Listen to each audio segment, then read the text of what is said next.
Imagine you have all the wealth in the world. Mansions that look like palaces, diamonds so big they give you a neck ache, summer cottages with more bedrooms than you have cousins, and a staff so large you forget half their names. And then, poof, it's gone. Not the money, of course. That still sits in your bank accounts, stacked higher than your chandeliers. What disappears is something more fragile, your reputation. All because someone whispered a story about you, a rumour that slips through drawing rooms faster than champagne refills. That was the power of gossip in the Gilded Age. You see, fortunes in the late 19th century could build railroads, buy European titles, and stuff Newport mansions with more marble than ancient Rome. But none of it mattered if the right people stopped inviting you to dinner. Gossip was the invisible wrecking ball that could smash even the strongest dynasty. It was nastier than lawsuits, faster than bankruptcy, and harder to erase than a bad tattoo. Tonight, we're diving into the whispers and scandals that destroyed the reputations of America's richest families. From the Astors and Vanderbilts to heiresses who married dukes and regretted it, we'll see how gossip, spread by butlers, printed in tabloids, or whispered in ballrooms, was the true currency of power.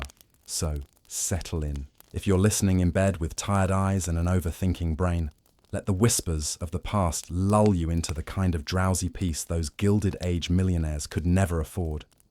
And if you enjoy these scandal-soaked journeys through forgotten history, please subscribe and tell me in the comments where in the world you're listening from. I always love to know where these late-night tales are keeping you company. Now, let's step into the parlour, where reputations are on the line and everyone has something to whisper. Before we get to the Vanderbilts throwing costume balls and the Astors deciding who counted as society, we need to understand the machine that made gossip so destructive.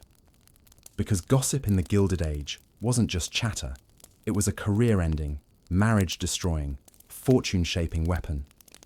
Picture a world without Instagram, without Page 6, without TMZ, no paparazzi camping outside mansions, no influencers subtweeting each other, no reality stars leaking stories to the press.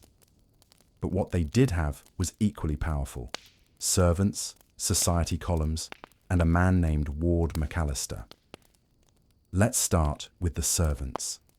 Every great Gilded Age family had an army of them. Butlers, maids, footmen, cooks, stable boys. They polished the silver, buttoned the corsets, delivered the letters. They also listened. And when you live in a house where the walls are as thin as lace fans, and you shout at your husband loud enough to rattle the crystal, guess who hears it? The maid dusting the mantle. Gossip often leaked downstairs first. A disgruntled footman who'd been underpaid could sell a juicy detail to a reporter faster than you could say, "Terrine of Terrapin." Then came the newspapers. By the 1880s, journalism had learned a profitable truth. People loved reading about the rich making fools of themselves. Sure, politics and railroads were fine for page 4, but what really sold papers was who wore the wrong shade of mauve at a ball, or which millionaire's wife was secretly miserable. Think of it as the Victorian equivalent of celebrity divorces trending on Twitter, except it was printed in black ink and preserved forever in archives. And then, towering over it all, was Ward McAllister. Imagine a man with the combined arrogance of a fashion editor, a wedding planner, and a nightclub bouncer, and you get McAllister. He declared himself the authority on New York society and invented the famous 400 list, the supposed number of people who really mattered in Manhattan, because that's how many could fit into Mrs. Astor's ballroom. If your name wasn't on it, you might as well have lived in Jersey. Gossip gave McAllister his power. He spread it, curated it, and used it to decide who was in and who was hopelessly out. Now, gossip didn't just humiliate individuals, it could reshape entire family fortunes. If people whispered that your fortune came from something unclean, like Jay Gould's ruthless stock manipulation or the Fair's Nevada gold rush, it stuck. The Rockefellers were mocked for smelling of oil, the Goulds were sneered at as parvenus, and the Vanderbilts, were ridiculed as upstarts with too much guilt and not enough class. Women, of course, bore the brunt of it. A man could gamble away millions and be called colourful. A woman could attend one dinner party in the wrong gown and be branded vulgar. Gossip was deeply gendered. Men's scandals became legends. Women's scandals became life sentences. If you were a woman like Alva Vanderbilt or Arabella Huntington, gossip was the moat you had to cross before you could even set foot in a ballroom. And the gossip was relentless. Parties were reviewed like Broadway shows. The guest lists at Delmonico's were scrutinized for who had been invited, or more damning, who hadn't. If a society lady's husband strayed, the whispers weren't about him. They were about her inability to keep him interested. The cruel math of gossip was simple. Money could buy diamonds, but it couldn't buy respect if the whispers turned against you. The reach of gossip was also amplified by the speed of the times. Telegraphs carried news across the country in hours. By the 1890s, newspapers printed society pages that circulated far beyond New York.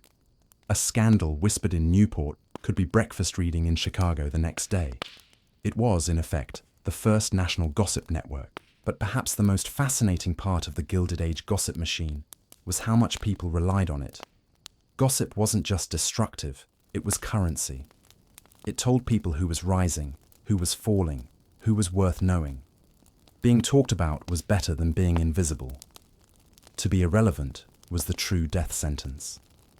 Think of it like this. Today, celebrities panic when their names stop trending.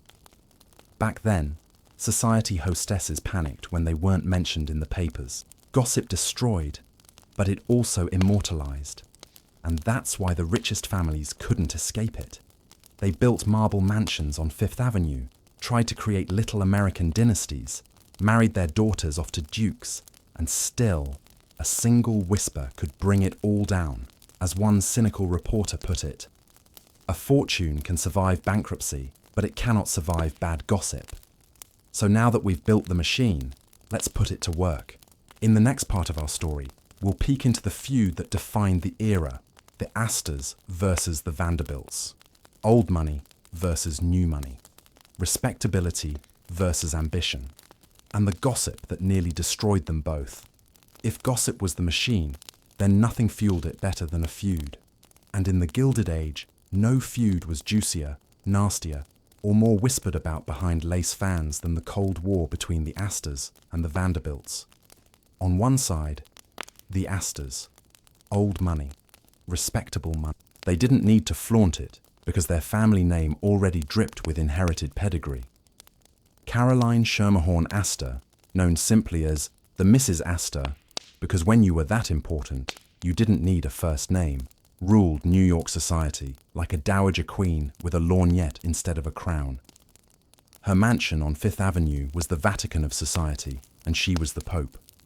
On the other side, the Vanderbilts, new money, railroad money, gilt not gilt, as snobs sniffed, because their taste leaned toward the flamboyant. They built mansions that looked like French palaces and threw parties so extravagant even Jay Gatsby would have rolled his eyes. The problem, no matter how much money they had, and trust me, they had oceans of it, the Vanderbilts couldn't buy legitimacy. And in a world where gossip defined your worth, legitimacy mattered more than gold. The central drama unfolded in 1883 when Alva Vanderbilt, wife of William K. Vanderbilt, decided she'd had enough of being snubbed. She had built a mansion on Fifth Avenue so enormous it made Mrs. Astor's look like a dollhouse. And then she threw the ball to end all balls. The Vanderbilt ball was a costume party so extravagant it made headlines nationwide. Guests dressed as characters from history and mythology. There were powdered wigs, Venetian masks, knights in armor, and gowns dripping with jewels. It was the Met Gala of its day, except instead of paparazzi, society reporters scribbled furiously while servants whispered juicy details. The Astors, of course, were not invited. That wasn't an oversight. It was a calculated snub. Gossip spread like wildfire. Had Alva really dared to leave Mrs. Astor off the list? Society gasped.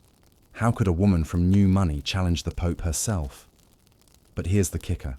The Astors eventually folded. Caroline Astor realized that if she didn't acknowledge the Vanderbilts, she would risk being irrelevant. So she sent word that she would attend if her daughter Carrie was invited. Alva agreed, and Mrs. Astor finally stepped into Vanderbilt's glittering ballroom. For Alva, it was victory by gossip. The whispers about who was invited and who wasn't became the story. The Vanderbilts, once dismissed as tasteless upstarts, were suddenly legitimized. It didn't matter that the old guard rolled their eyes at the gilt furniture and over-the-top decor. What mattered was that Mrs. Astor had walked through the doors. Gossip had forced her hand. And yet, even in victory, the Vanderbilts weren't free from gossip's sting.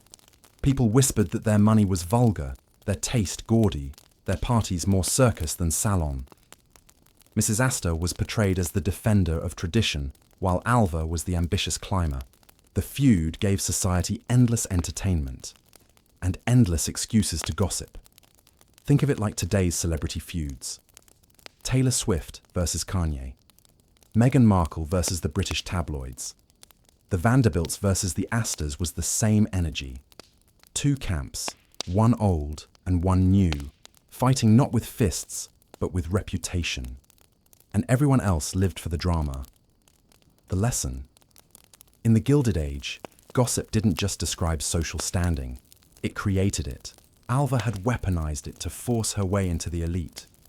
Mrs. Astor had used it to guard her throne, and together they made sure the city never stopped talking. But Alva wasn't finished with the scandal.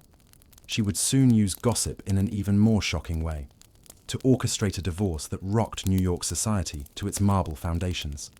Divorce in the 1890s was about as scandalous as it gets. Today, half of Hollywood is divorced, remarried, or consciously uncoupled before you can refresh Instagram. But in the Gilded Age, a woman divorcing her husband was practically treason. It was admitting that money and mansions couldn't buy happiness, and worse, it was airing dirty laundry in a society that thrived on pretending everything was spotless. Enter Alva Vanderbilt. By 1895, Alva had had enough of her husband, William K. Vanderbilt. The gossip was relentless. William had mistresses. His nights were more likely spent in clubs and brothels than in his Fifth Avenue palace. The whispers reached Alva, of course, as whispers always did. And instead of swallowing her humiliation like so many women of her class, she turned the gossip against him. She filed for divorce. The news was seismic. A Vanderbilt marriage, broken. A woman daring to publicly reject one of the richest men in America. The gossip columns had a field day. Reporters speculated about William's affairs, Alva's motives, and which of their friends would take sides. Society matrons clutched their pearls so hard they left dents. The trial itself was juicy. Though Alva claimed cruelty as her grounds for divorce, everyone knew what that meant. William's infidelity. And here's the brilliance. By citing cruelty rather than adultery, she saved herself from having to prove the lurid details, while still letting gossip fill in the blanks. People whispered about opera singers, dancers, and even actresses who might have shared William's bed. Each rumor was more delicious than the last, and Alva let the whispers do her work. When the divorce was granted, Alva walked away with custody of her children and a settlement of $10 million, roughly $350 million today. That wasn't just a victory. It was a declaration of war on the double standards of her time. Gossip, of course, exploded. Some admired her courage. Others sneered that she was calculating, cold, and ambitious. But no one ignored her. The scandal made her more famous than any ball ever had, and Alva wasn't done. Just 2 years later, she remarried, this time to Oliver Belmont, of the equally wealthy Belmont family. The whispers flared again. Was this love, or just another strategic move? Either way, the gossip only added to her aura of daring. Alva's divorce set a precedent. It showed that women, even in the rigid confines of Gilded Age society, could bend the rules by manipulating the very gossip meant to control them. She turned whispers into weapons, scandal into strategy. Modern comparison?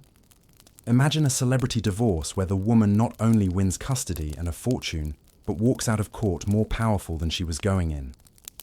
That was Alva Vanderbilt in 1895. Her story proved what society feared most, that gossip didn't always destroy women. Sometimes it crowned them. And yet, while Alva wielded gossip like a sword, other families would find it far less forgiving. When gossip turned on the Goulds, for instance, it wasn't a weapon they controlled. It was a tidal wave that nearly drowned them. If the Astors represented old money and the Vanderbilts new money, then the Goulds were something else entirely. Money people pretended not to see. They were the family everyone gossiped about with a curled lip, the textbook example of rich but vulgar. And it all started with the patriarch, Jay Gould. Now, Jay wasn't just rich, he was obscenely rich. A railroad tycoon and ruthless speculator, he was known as the Mephistopheles of Wall Street. Imagine if Scrooge McDuck and Darth Vader merged portfolios. That was Jay Gould. He manipulated stocks, crushed competitors, and left trails of ruin in his wake. His fortune was estimated at $77 million at his death in 1892, roughly $2.6 billion today. But here's the thing. In the Gilded Age, being rich didn't automatically get you invited to Mrs. Astor's ballroom. Respectability mattered, and gossip was the gatekeeper. Jay Gould was despised by the press. Papers nicknamed him villain, vulture, and the most hated man in America. Rumors swirled about his shady dealings, about fortunes stolen rather than earned. His family, by extension, inherited his reputation. No matter how polished their jewels or grand their mansions, the Gould name was toxic. Gossip painted them as robber barons' spawn, tainted money personified. But the Gould children weren't content to sit on the sidelines of respectability. They wanted to marry into Europe's aristocracy, the ultimate stamp of legitimacy. And so began one of the juiciest gossip threads of the age, the saga of Anna Gould. Anna was Jay's daughter, and she was determined to trade her fortune for a title. In 1895, she married Count Bonny de Castellane, a French aristocrat who was long on charm but short on cash. Society whispered relentlessly, was this love or just a financial arrangement? The answer, of course, was obvious. Bonny adored Anna's money. Anna adored the legitimacy of his name. The gossip didn't stop at their motives. Once they moved to Paris, their lifestyle became the stuff of legend. Bonny spent Anna's fortune like water through a sieve. He built the Palais Rose, a mansion modelled after the Grand Trianon at Versailles, and filled it with art, tapestries and scandal. Paris society gossiped about Bonny's lovers, about Anna's unhappiness, about the endless stream of bills she paid. Newspapers gleefully reported that he burned through $10 million of her money, close to $350 million today. When Anna finally divorced Bonny in 1906, the gossip reached fever pitch. The French press feasted on the details, mocking both parties. Anna was painted as naive, Bonny as a shameless fortune hunter. The Gould name, once again, became shorthand for scandal. But Anna wasn't done. In 1908, she remarried, this time to Élie de Talleyrand-Périgord, the Duke of Sagan, another aristocrat, another gossip-fueled spectacle. New York papers wagged their fingers. Had she learned nothing? Paris society snickered that the Duke was just Bonny too. Zero. Another man happy to swap his title for her dwindling fortune. Meanwhile, back in America, the rest of the Goulds couldn't escape the shadow of gossip either. They threw parties, built mansions, and funded charities. But the whispers always lingered. Robber baron money, vulgar fortunes, scandalous marriages. Even when Jay's sons tried to live respectably, the name Gould was practically an invitation for gossip. In the end, the Goulds proved that gossip could be more powerful than money. They had enough wealth to buy palaces, but they couldn't buy silence. Their scandals crossed the Atlantic, became tabloid fodder, and left their family name forever associated with greed and infamy. The lesson: you can buy a French count, you can bankroll Versailles 2.0, but you can't buy gossip's approval. If New York was the battlefield of gossip, then Newport Rhode Island was its summer playground. By the 1890s, America's richest families had turned Newport into a seasonal stage set, complete with cottages the size of castles. And gossip here was a blood sport. Into this world swept the Fair sisters, Virginia Birdie Fair and Teresa Tessie Fair Oelrichses, daughters of James Graham. Fair, a Comstock Lode millionaire who made his fortune in Nevada's silver mines. They were what society cruelly called dollar princesses. See, translation. Their money was new, their pedigree non-existent, and their fortunes whispered about as unclean. When Tessie married Herman Oelrichses, a wealthy steamship heir, and Birdie married Harry Widener, they entered the Newport set armed with millions. But old money families weren't impressed. To them, the Fairs were mining camp daughters who'd clawed their way east. And gossip thrived on this tension. Servants whispered about how the sisters decorated their mansions with too much gilt. Rivals sneered that their taste was gaudy, their parties more Vegas than Versailles.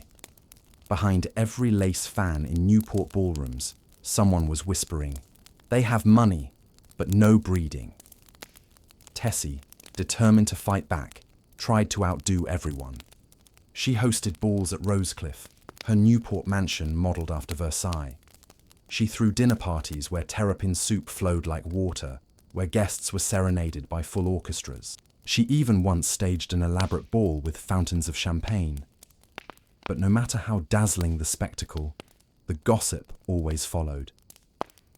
Money can't buy class. Birdie, meanwhile, had her own share of gossip. Her marriage to Harry Widener was rocky, with whispers of infidelity and unhappiness. Later, tragedy struck when Harry died young, and Birdie became a widow. Society whispered about her grief, her fortune, her every move. Even in sorrow, gossip gave no mercy. The Newport feuds weren't just about parties. They were about who got to sit where at dinner, who was invited to whose cottage, and who was subtly excluded. Gossip was Newport's currency, and the Fair sisters found themselves constantly paying in humiliation. And here's the irony. The old families who sneered at them weren't immune either. The Astors, the Belmonts, the Vanderbilts, all gossiped about each other as viciously as they did about the newcomers. Newport was a snake pit of whispers, and everyone got bitten eventually. The Fair sisters, though, embodied the classic Gilded Age paradox. They had enough money to buy Versailles replicas, but not enough pedigree to silence gossip. Their fortunes glittered, but their reputations never quite escaped the whispers of unclean money. Modern comparison. Imagine Las Vegas billionaires buying Hamptons mansions and throwing parties for the Kardashians, only to have old money families sneer behind their backs. That was Newport in the 1890s. And so the Fair sisters, like the Goulds, learned the same brutal lesson. Gossip was the velvet rope you couldn't buy your way past. You could purchase silver mines, steamships, even Versailles facsimiles, but you couldn't purchase respect if society decided your money was dirty. If there was one group the gossip machine adored more than robber barons, it was the heiresses. Young, rich, and paraded like prize horses at auctions masquerading as balls, heiresses were irresistible fodder. They were the influencers of their day, scrutinized for what they wore, who they danced with, and who might someday buy their hand in marriage. Take Consuelo Vanderbilt.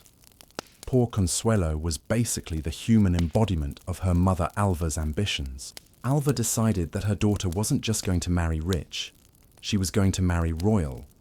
Enter the Duke of Marlborough. He had the title. She had the money. It was a match made in, well, not heaven, but in the accounting ledgers of both families. Consuelo wept on her wedding day, dragged down the aisle in pearls worth small nations, while society whispered gleefully. Gossip framed her as the unwilling duchess, the girl sold for a title. And gossip wasn't wrong. Her marriage was famously miserable. Newspapers in both America and England relished every rumour of her unhappiness, her forced duties, her gilded cage of Blenheim Palace. And then there was Gladys Deacon. Ah, Gladys. Beautiful, brilliant, and a cautionary tale in human form. She was celebrated as one of the most dazzling women of her generation, with eyes so striking people claimed they glowed. But gossip stuck to her like static. From her dramatic love affairs to her eventual marriage, also to the Duke of Marlborough after Consuelo, it was one long whisper chain. Gladys was fiery, unpredictable, and, by all accounts, sometimes unhinged. Gossip magnified every erratic choice. Her cutting remarks, her bold fashions, her infamous cosmetic experiment with paraffin wax injections in her face that went disastrously wrong. Society delighted in her downfall, whispering about her beauty gone to ruin. She became proof that gossip didn't just destroy reputations, it could immortalize decline. And then, of course, the gossip around Anna Gould, who we left bleeding fortune into French aristocracy. While America's gossip machine wagged its tongue about robber baron vulgarity, Paris gossip took over, feasting on her disastrous marriage to Bonnie de Castellane. Her jewels were catalogued in the press, her sorrows dissected. When she remarried a duke, gossip simply switched languages and kept on talking. The heiress's tragedy was simple. Their lives weren't their own. They were pawns in dynastic games, and gossip was the referee. Every forced smile at a wedding, every snubbed dance at a ball, every whispered affair became ammunition. Modern comparison. Imagine if the tabloids, instead of just speculating about Meghan Markle or Paris Hilton, also got to decide whether they were allowed into certain restaurants, or if their marriages were arranged by their mothers and covered live on TikTok. That was the heiress experience in the Gilded Age. And while gossip sometimes crowned women like Alva Vanderbilt as bold, for most heiresses, gossip was merciless. It painted them as victims when they wept, villains when they fought back, and curiosities when they tried to live on their own terms. Now, here's something the Astors and Vanderbilts never liked to admit. Gossip often came from their own homes, and not from sulking cousins or catty rivals, but from the people polishing the silver. Servants were the secret engines of the gossip industry. They knew everything. They saw who came in through the back door and who left before dawn. They overheard late-night arguments muffled by velvet drapes. They carried letters, laundered sheets, and polished shoes that bore the telltale dust of places their masters shouldn't have been. And the best part, many of them sold what they knew. Newspapers were always hungry for stories. A butler dismissed without a pension, a maid slighted by her mistress, a coachman tired of being invisible. They could all make a tidy side income passing along tidbits. Society columns thrived on this steady drip of insider scandal. One infamous case, the magazine Town Topics. It specialized in society gossip so sharp it could draw blood. Much of its content came from servants. A footman's overheard comment could end up as a blind item that every reader knew referred to a certain Vanderbilt or Belmont. Families tried to sue, but the damage was always done. And let's not forget the letters. The Gilded Age ran on correspondence. Husbands wrote mistresses, wives wrote confidants, and servants delivered it all, which means they also read it all. Maids passed along love notes, butlers shared overheard dictations. Letters became the screenshots of their day, the receipts everyone used to prove the gossip was true. The irony is delicious. These families spent fortunes on privacy, thick curtains, gated estates, locked writing desks. Yet the very people they paid to guard their secrets were often the ones selling them. Modern comparison. Think of it like your Uber driver live tweeting your drunken breakup in the back seat, or your personal assistant selling screenshots of your text to a tabloid. Same energy, just with more corsets and terrapin soup. This downstairs gossip also fed into upstairs feuds. A maid might whisper to a rival household's maid, who'd pass the story along until it became common knowledge in society. By the time it hit the papers, it had grown into something larger, often exaggerated beyond recognition. And society loved it. Servant-fueled gossip was like reality TV with bonus authenticity. If the butler said it, it must be true. The result? Families could spend decades building fortunes, only to have reputations undone by a maid's whisper about a mistress, or a coachman's observation about a drunk husband staggering home. Gossip didn't just live in ballrooms. It thrived in kitchens, laundry rooms, and servants' halls. It's a reminder that the most powerful weapon in the Gilded Age wasn't money, or titles, or even diamonds. It was information. And the people at the very bottom of the household ladder were often the ones holding it. If gossip was the spark, the press was the gasoline. Servants and rivals might start the whispers, but it was the newspapers that turned them into bonfire. By the 1880s and 1890s, New York's press had realized something revolutionary. People didn't just want to read about politics and railroads. They wanted to read about who danced with whom, who wasn't invited, and who had tripped over their own train at the Vanderbilt ball. Welcome to the birth of the society page. Papers like the New York World and the New York Herald had whole sections devoted to society gossip. They described gowns in forensic detail, the fabric, the cut, the jewels sewn into the hem. They printed guest lists like scorecards, who made the cut, who was absent, and who had mysteriously fallen ill. Translation, wasn't invited. They were the page 6 of their day, but with more adjectives and fewer paparazzi. And then there was Town Topics. Oh, Town Topics was in a league of its own. A weekly magazine dedicated entirely to society scandal. It made a business out of blackmail disguised as journalism. If you were a Vanderbilt, a Belmont, or an Oelrichses, you opened Town Topics every week with the same dread you feel when your phone buzzes at 2 a.m. with, "We need to talk." The genius, or the evil, depending on your view, was that Town Topics rarely named names outright. Instead, it dropped blind items. Which prominent Fifth Avenue hostess has been seen more frequently with her husband's business partner than with her husband? Everyone reading knew exactly who it meant. The ambiguity gave it deniability, but the damage was already done. And if you wanted to avoid appearing in Town Topics, well, conveniently, the publisher was open to subscriptions that cost far more than a regular magazine. Pay up, and the story mysteriously never saw print. Don't pay, and suddenly your indiscretions were splashed across the gossip columns. It was the 19th century version of a subscription tier on OnlyFans, except instead of extra content, you bought your way out of humiliation. Other papers weren't quite so extortionist, but they were just as hungry. Joseph Pulitzer and William Randolph Hearst turned gossip into circulation gold. Hearst, in particular, loved scandal. His papers covered society with the same breathless energy as war, sometimes literally on the same page. Front half about Cuba, back half about who Mrs. Astor had seated next to whom at dinner. The most powerful part of this press coverage was its reach.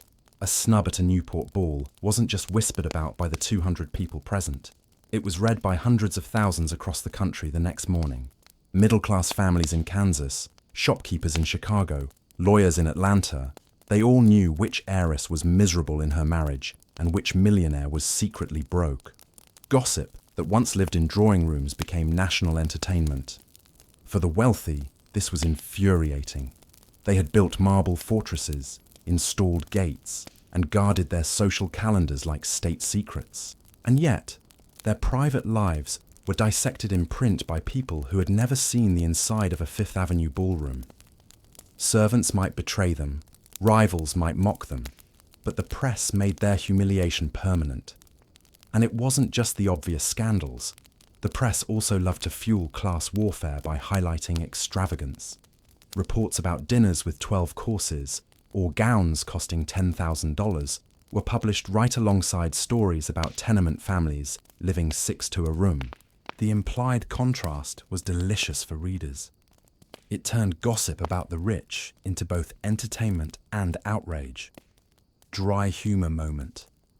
Imagine today if Vogue covered the Met Gala, but immediately followed the article with photos of New Yorkers stuck on the subway at rush hour. That was the Gilded Age press, equal parts sparkle and resentment. Of course, gossip in print also had its victims. Women, as always, bore the brunt. A man's gambling spree was written up as colourful. A woman's flirtation was printed as scandalous. Newspapers thrived on tales of heiresses forced into miserable marriages, of society queens sniping at each other. The gossip was a mirror tilted cruelly, magnifying every flaw. But here's the irony. The rich couldn't resist reading it either. Just as celebrities today claim they don't read tabloids, but mysteriously know every rumour, Gilded Age elites devoured the society pages. They wanted to see if they'd been mentioned, if their rivals had been mocked, if their own names were safe. Gossip was both poison and addiction, and so the press joined the feast. They took whispers from servants' halls, sharpened them with ink, and served them to a hungry public. They turned the private dramas of New York's richest into national soap operas. And in doing so, they proved something that still holds true. Gossip isn't just about the powerful, it's about making the rest of us feel powerful too, knowing their secrets. Because if Mrs. Astor could be mocked for seating the wrong guest, maybe your own social slip-up at last weekend's barbecue didn't seem so bad. By the dawn of the 20th century, the press had permanently blurred the line between news and gossip. The Astors, Vanderbilts, Goulds, Oelrichses, all were characters in a never-ending serial drama, whether they liked it or not. And the readers, they couldn't get enough. By now, we've paraded through balls, feuds, and heiress meltdowns, and it's clear gossip in the Gilded Age wasn't just entertainment. It had teeth. It destroyed reputations, broke marriages, and locked entire families out of the one thing money couldn't buy: respectability. Let's start with the obvious. Reputation was currency. You could have millions in the bank, but if Mrs. Astor and Ward McAllister whispered that you were vulgar, you were finished. The Gilded Age elite wasn't about how many railroads you owned or how many pearls you strung across your neck. It was about being seen as fit to enter certain ballrooms. And gossip was the bouncer at the door. Take the Vanderbilts before Alva forced her way in. They had unimaginable wealth, palaces in New York, summer cottages in Newport, but gossip kept them firmly in the category of upstarts. The old families called their fortune tainted with iron and steam. Behind fans and champagne glasses, people mocked their gaudy mansions and endless parties. They weren't really accepted until Alva out-gossiped Mrs. Astor herself with that infamous ball. Gossip didn't just sting, it built walls. And once you were out, good luck clawing your way back in. A single scandal could exile a family for generations. Remember the Fairs, those Nevada silver millionaires? Their daughters Birdie and Tessie could build Versailles lookalikes in Newport, but the whispers about their mining camp origins never went away. Even as they threw balls with fountains of champagne, Newport's old guards smirked into their oysters. Still just mining money. Gossip was a scar that never healed. Women bore the worst of it. Men's scandals often turned into legend. Jay Gould was hated, sure, but he was remembered as ruthless, not ruined. William K. Vanderbilt's mistresses were shrugged off as boys will be boys. But when women stumbled, gossip sharpened its knives. Consuelo Vanderbilt was pitied as the girl sold to a duke. Gladys Deacon was mocked for her decline from beauty to eccentricity. Anna Gould was painted as the fool who kept marrying French aristocrats. Their wealth didn't shield them. It only made their humiliation juicier. And it wasn't just about who you married. Gossip policed women's behaviour at every turn. A man could arrive at a dinner drunk and be laughed off as colourful. A woman who wore the wrong gown could be whispered about for weeks. One hostess who dared to serve soup at the wrong temperature had her entire season ruined by murmurs of incompetence. Gossip was merciless, and the double standards were glaring. The cost wasn't just social, it was financial. Exclusion from the 400 meant fewer business connections, fewer advantageous marriages, fewer opportunities to turn wealth into dynasty. A fortune could evaporate if the right whispers froze you out of the right drawing rooms. The irony is almost cruel. Gossip, an invisible force, had more power over dynasties than the stock market itself. Servants, of course, made sure the cost stayed high. A whispered affair could cost a marriage. A leaked letter could ruin an engagement. The press amplified it all, turning whispers into headlines. Once the papers picked it up, the scandal was permanent. You could rebuild your house after a fire. You could recover your fortune after a bad investment. But how do you rebuild a reputation once every parlor in New York has whispered about you? Modern parallel. Think of it like cancelling culture before hashtags. A family could be cancelled by society, not with tweets, but with exclusion. No invitations, no acknowledgement, no seat at the table. And unlike modern celebrities, there was no Instagram to rebrand yourself. Once gossip took you down, you were done. Of course, some families leaned into gossip, using it as fuel.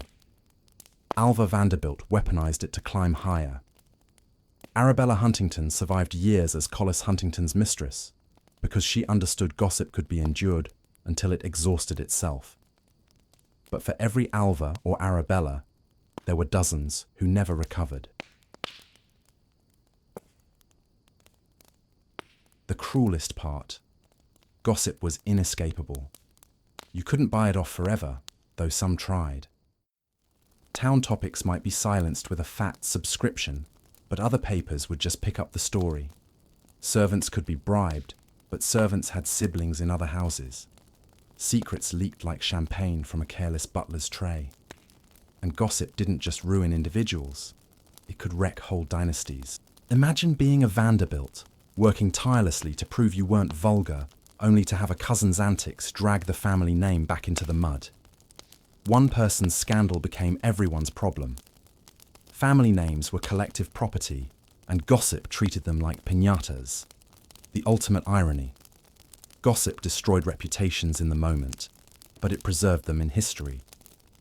We don't remember every quiet heiress who married respectably and lived without incident. We remember Consuelo's tears, Gladys's downfall, Alva's divorce. Gossip gave these stories longevity, just not in the way their subjects hoped. So yes, gossip could take away everything: reputation, respect, invitations, even dynastic dreams. It was invisible, unstoppable, and far more lethal than bankruptcy. The Astors feared it. The Vanderbilts manipulated it. The Goulds drowned in it. And still, everyone read it, whispered it, lived for it. Because in the Gilded Age, gossip wasn't just destructive, it was addictive. So what do we do with all this gossip now? Looking back across the marble staircases and glittering chandeliers, it's easy to laugh at the Gilded Age elite. They had everything: railroads, palaces, diamonds the size of quail eggs. And yet the thing they feared most wasn't poverty. It wasn't a revolution. It wasn't even tax collectors. It was gossip. Whispers could destroy what robber barons couldn't. $1 million fortune could survive a bad investment, but it couldn't survive being branded vulgar. Families clawed their way into respectability, only to watch it evaporate because a maid mentioned the wrong name to a reporter or a rival hostess sneered over soup temperature. The Astors tried to guard the gates of society, but gossip eventually forced them to open those gates to the Vanderbilt. The Vanderbilts used gossip to muscle their way in, but never quite escaped whispers of gaudy taste. The Goulds had more money than most small countries, but gossip about robber barons and scandalous marriages followed them across the Atlantic. And the Fair sisters, those dollar princesses, built Versailles replicas in Newport, only to be reduced in drawing room chatter to mining money.